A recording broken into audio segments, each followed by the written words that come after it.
requirements for IEPs are very different in private schools than in public schools. So public schools are required to develop and implement an IEP, but private schools are not required to do that.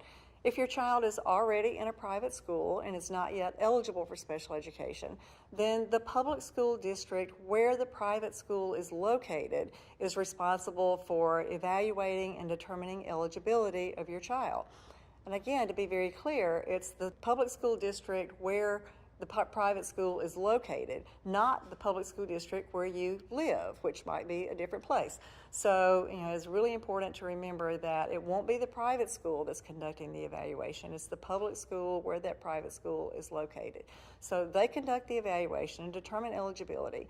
Then a service plan is developed in the private school, which is very different from an IEP. It may not include any of the same services that an IEP would include.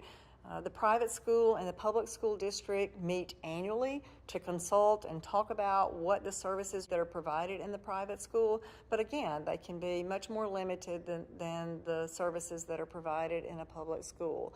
Parents do not have the same procedural safeguards in private schools that they have in public schools. For instance, the right to file for due process or mediation or to file a state complaint, those same provisions do not apply in private schools. So it's just important for parents to know that.